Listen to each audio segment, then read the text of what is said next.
2019 is coming to an end, and this is actually my last video of the year, and actually the decade. And this is the yearly video where I give you the status of my channel. I go over my year-to-date goals, and then set goals for the coming year. 2019 was pretty good overall, with a couple of shortcomings, but I'll go into that in due time. Last year, I set out to get 2,000 subscribers, and it looks like I fell about 300 short. It's a bit disappointing to not hit that goal, but the rest of my goals were met, so I'm not too heartbroken about it. I started out with 1152 subs and ended the year with 1730, which is not too shabby given the climate that YouTube has facilitated for its creators. Even though I didn't make it to 2,000 subs, I have a lot of videos that I have posted that had consistent views, which is really great.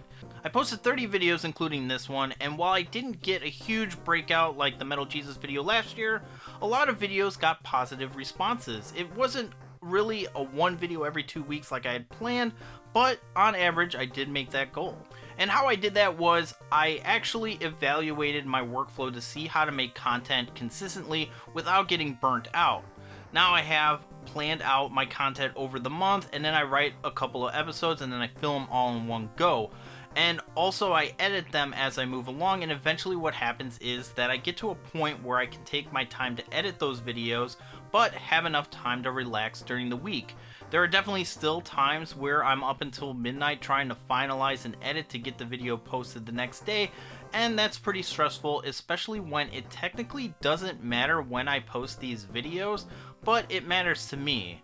And also something that I learned about After Effects was that I can import my previous animations, and that was a huge time saver. Another thing that really helped with my workflow was a teleprompter. I'm terrible at thinking and talking at the same time, and a lot of my videos are pretty technical, so I need a script, and the teleprompter helps me keep on script and also keep my eye on the camera. And it actually took me a bit to realize that I was trying to keep my right eye centered on the camera, and in turn my head was turned away, so I was actually like talking like this, and it was just really throwing it off. So I've definitely corrected that, and now it's not 100% obvious that I'm reading off a script, but I definitely am reading off a script. One thing that I got in February was a brand new lens to go with my camera that I got the year before. I got a 35mm cinematic lens, which is more for video. It's manual focus, so I have to be in the same spot, but this camera's autofocus was having trouble keeping me in focus, and it was doing this breathing thing that was really annoying. I know now that the reason why that it was doing that was because my back was right up against the background. So now I have some space between me and the camera and the background, and it looks really nice. In addition to a new lens, I also recently purchased a new microphone. I really hope you notice the quality, because I sure do. And the microphone is a Shure SM7B, and it's a legendary microphone that a lot of podcasters have, and the thing that I like most about it is that it only picks up what's directly in front of it. Previously I had a Blue Yeti, and while it was good enough, you needed to have a really quiet workspace, which means that my wife has to wear headphones while she watched TV, and also I needed to turn the AC off, and if I had during the winter time when the furnace would kick on, I'd have to wait 5 minutes for it to finish, so it's not really ideal for shooting videos on a consistent basis. The new microphone is great. I'm able to do a lot more with sound editing without losing fidelity, and I'm actually not tweaking the audio at all, but I'm sure I could start doing that eventually once I get more comfortable. My wife also got me some Elgato key lights for my birthday this year, and those have helped a ton as well. The biggest hurdle of making these videos for Super Nicktendo was that I had to set everything up. The tripod, the lights, the microphone, everything needed to be set up and in the right spot for me to film, and that took about an hour to set it up. And I have mentioned this before, but I have a really small apartment and I film in a den. And the den is also where I like to relax and work on other stuff, so it's really hard to relax when you have a bunch of equipment in the way that prevents you from even moving into the room correctly. The Elgato lights are wafer thin, and I keep them fixed year round, and they're easy to turn on. I can actually touch them with my Stream Deck and then adjust the temperature and brightness and set presets.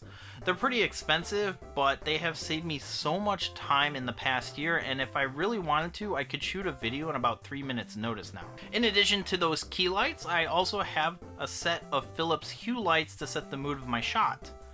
I realized that placing the camera in the corner of my desk would allow me more room to shoot and keep my camera in a fixed spot, but the drawback is that there's this window in the back that causes a huge negative space, and now I just have some Hue Lights behind the blinds which fills the window with whatever color that I want. Content wise, I think I'm in a really good spot. I decided to cancel viewer voted review. It just doesn't seem to perform very well compared to my Retronomics videos. Also, given the workflow changes, having a series that I have to wait a full week to see what the next topic would be really put a block on things. Maybe if I get bigger or figure out how to boost engagement on the polls, I'll bring the series back. And speaking of bringing series back, I kind of want to get back into bringing back the 5 and 5. I had a news series called 5 and 5 that I did up until May of 2018, and I think now that I have a better understanding about how to make videos, I think I can consistently churn those out. Also, I think it would help my channel stay relevant. Talking about retro topics is fun, but it's really a dying format compared to what it was 5 to 6 years ago. I still am going to talk about retro topics. Retronomics isn't going anywhere, but having a mix of modern topics will hopefully help bring attention to my channel. I'm also planning on a new series, and if you watch my Roger Ebert video, it will give you an idea of what I'm looking to do. A long form essay type video covering a topic that I think people might not know that they wanted to watch. As far as Retronomics, like I said, the series isn't going anywhere, but I am tweaking it a bit. I think I'm done for a while talking about individual YouTubers, at least until I can figure out how to control for certain variables. I also want to do more individual pieces that will allow me to focus on that item specifically instead of systems overall. And speaking of Retronomics, I have improved data collection tremendously. When I did the collecting forecast videos on systems, it would take about 5 minutes per game to collect the data, and now it takes about 20 seconds. I'm still learning about data collection and analytics, so hopefully I can make it more accurate and more compelling. Some of the criticism that I got from focusing on specific YouTubers is that I didn't add enough for a control, so I'm reviewing how I can show that data more. But as far as video frequency goes, I don't know yet. On one hand, I want to make them consistently, but on the other hand, I think that my Retronomics and my new series would be better produced. I want to boost the watch time percentage and overall reach of those videos that I make.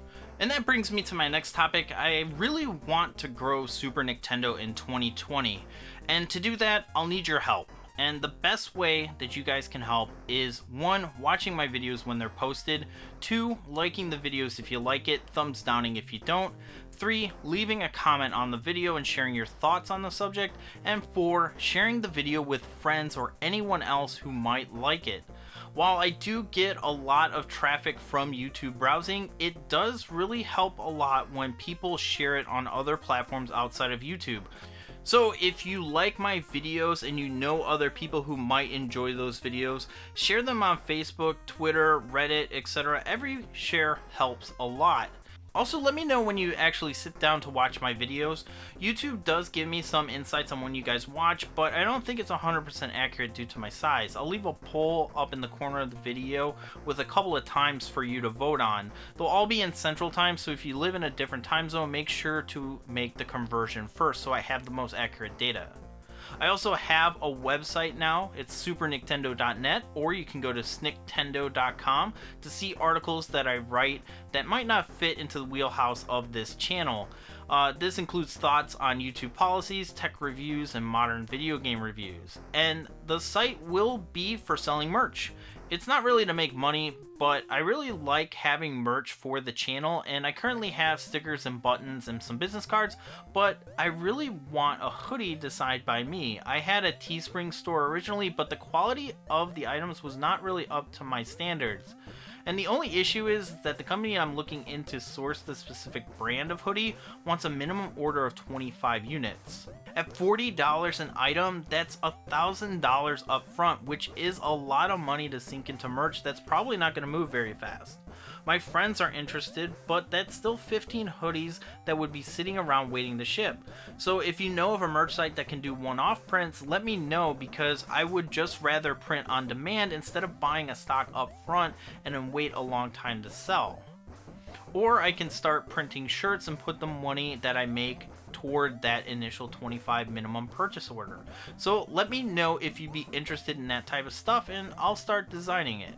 I really appreciate every one of my subscribers, those who comment regularly, those who leave constructive criticism. All your help this year has helped me grow as a person and as a creator, and I really appreciate it. And thanks so much for a great 2019, and I hope to see you in 2020 and see where my channel grows. This is my last video of the year, like I said, and I will be making a video probably on the 8th. That's when I'll start up again. But I want to thank you so much for watching, and I'm Super Nicktendo, and I'll see you next time.